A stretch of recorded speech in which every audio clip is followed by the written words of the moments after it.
Dean, man. How's it going? My name's Isaac from ISN Network.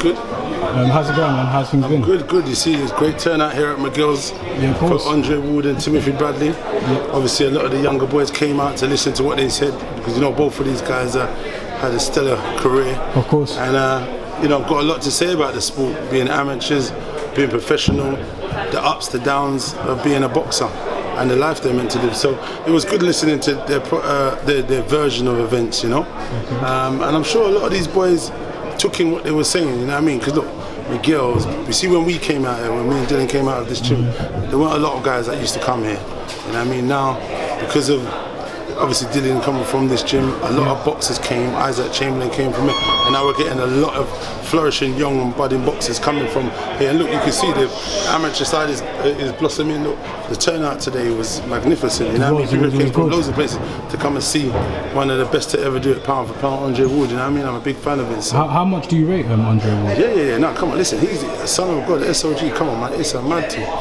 It's quite weird just to say he's come here and he's in Brixton, and just so surprising, but not major surprising, but it is surprising just to see someone who you watched over the years in magnificent fights with Carl Froch, with Kovalev, with the best of them, with Sullivan Barrera, and he's done it time and time again. It's a man that hasn't been beaten since 12 years old as an amateur. Went through his whole won the Olympics and went into professional ranking and was something like 33 or 30, I can't remember his record, but over 30 fights undefeated, I recall. So it's great. It's great for even the young guys to see someone who they watch on TV and idolize and they watch on YouTube.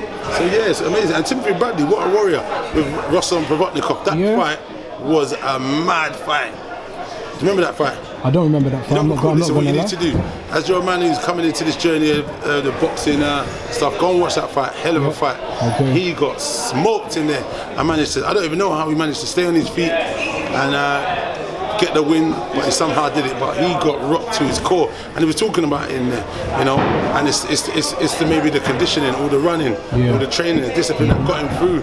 That, like he said, he was on autopilot, and you could actually kind of see that he was on autopilot, So, I mean, guys have got to take it serious because you can get really hurt in there if you mess around in this sport, thinking you're either Mayweather or pretending or that kind of thing. It's not on. So you got to kind of put the work in, be disciplined, and go through the levels, the right way.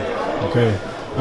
How did you watch the Yard and Kovalev fight? Yeah, of course, yeah. Well, obviously I know you've given out your opinions elsewhere, but do you feel like there could have been more that could have been said to Yard during the fight? Yeah, 100%. Not throwing any shade, by the way. Yeah, no, 100%. Listen, this is an opinionated sport. Obviously, Tunde and Yard, I like them. They're pals of mans. I've met them over the years through the boxing and other stuff. But listen, you're going to get criticism, and you need to be a strong character to deal with criticism. And it's an opinionated sport, so people are going to have their opinion.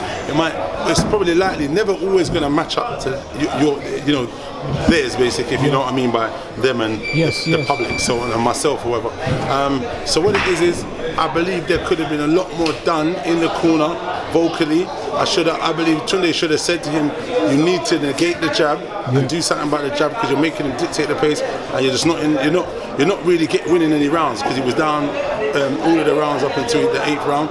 He should have gone to the body as soon as he could have in the fight, and I think he would have done better because from the 7th round, that's when he started to really go to the body and see dividends, and then in the 8th he stepped up a bit more, and then he had him on the back foot and then he got him out of there. So I mean, there's loads of things that I think could have been said, but that's the experience. I don't know, Tunde's never been at that level, and what's probably happened is he's never seen his fighter in that condition. So maybe that was inexperience on both of their parts, not knowing what to say or what to do at this juncture. But I think he should have just been trying to encourage him to use his jab, try and maybe walk him down, I don't know, go to the body, I don't have the answers because it's easier said than done from outside. I can only give him an opinion what I think, but what I definitely do understand is he definitely should have been trying to negate the jab and going to the body earlier, and I think he would have had a better result. Do you feel like Dylan's success and rise to fame has been a reason why Ward and Timothy Bradley have come here today? Yeah, I believe so. Yeah, because obviously McGill wouldn't have been on the map in that aspect. Not to say they couldn't have been, but obviously the star person from this gym is my bro Dylan. Yeah. You know, we've come out of it when we had the AJ Presser here, everyone knew about it. Yeah. And then obviously when you talk about Brixton, you talk about Dylan Whyte out of Miguel's boxing club. Yeah, okay. So, and then now we're getting a lot of younger guys flourishing and coming through. So yeah, it's tremendous. Which I'm sure you're going to sign a couple of more. Yeah, Are you still I'm out there signing signing? boys, and I'm looking for boys, up and coming boys also. Okay. You know, so I'm just on the lookout. Females as well, girls? Not just yet. When I establish myself a little bit more, okay, that is definitely an angle. But if I did get one that was, you know, an Olympian or something, I'd probably, because they've already gone through the amateur ranks and had loads of fights and then gone into professional, that's something different. But someone who hasn't and just maybe hasn't had enough fight, and this game, it's a lot of nurturing in this for me, because I take these boys on and I class them as my family and my people. So I put a lot of time into them. I want to guide them. So at the minute, I don't know, the female side, there's a lot of emotion dealing with no trainers with them. There's a lot of crying, there's a lot of upsetting. You know, there's things. Right now, I'm not totally ready for that just yet. But in time, it definitely could be an option. Okay. The fight between Ruiz and Joshua in Saudi Arabia. Yeah. Do you think that was something that's a money move, or do you think that they really struggled? I don't believe the contract was airtight for the rematch to happen in the UK. It's happening in Saudi Arabia. What do you think about that? I think it's definitely a money argument, because listen, they're going to get a hell of a lot more money. Joshua's going to get between 70 and 100 million doing it in Saudi Arabia. So if we're saying it's not about the money, we'd be lying. You know what I'm saying? So that's first and foremost. Andy Ruiz now knows that Joshua's got a hell of a lot more money. So listen, I'm not signing this for the contract we agreed beforehand, because you're getting a lot more money. I'm bringing my part to the table. I'm the champion now, so I need a bit more for my for my buck. You know what I mean? I'm coming to put my belt. You're trying to beat me. Pay me what I deserve. So you know, he's going to get more money also. So you know. Okay, cool. In previous interviews, I've obviously seen that you haven't been willing to discuss the situation with your brother.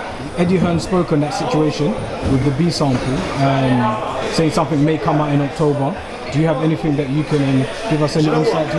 Like I said, I just assume, this is just me just saying, obviously this has been going on for a while, so I'm sure there will be some conclusion. I don't have the answers. I haven't spoken to them about that. That's in the hands of the lawyers.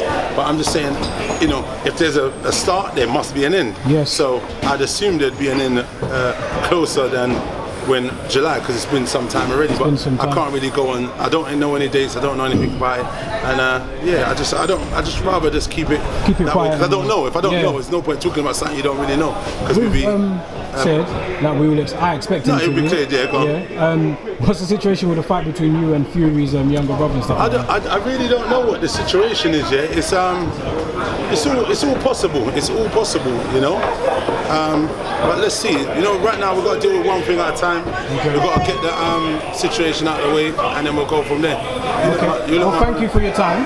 I'm going to let you go, because obviously there's other people. Yeah, no, that's what I'm saying. Yeah, try and get your man, man. Listen, thanks very much as always. Keep doing your thing. Cool, man. Welcome to ISN Network.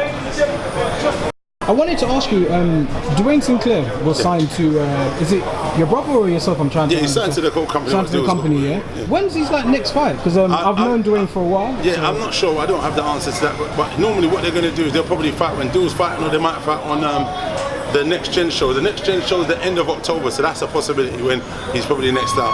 Okay, cool. Is there any other fighters that I should be looking out for? Yeah, look out for my guy Shakan Pitters, is who I've got. Shakan Pitters, who I've got, he's fighting for the English title light heavyweight, September the 14th, BT Sports Live. He's light heavyweight, he's 13-0. And watch that. If you don't get to come down, I think it's sold out, but if you don't get to come down, don't get a ticket. Watch it on BT Sport, be there or be square. Support Shakan Pitters. Let's go. Okay, cool, man. Well, thank you very much for coming to ISN Network, and hopefully we'll catch up again soon. All right, thanks very much.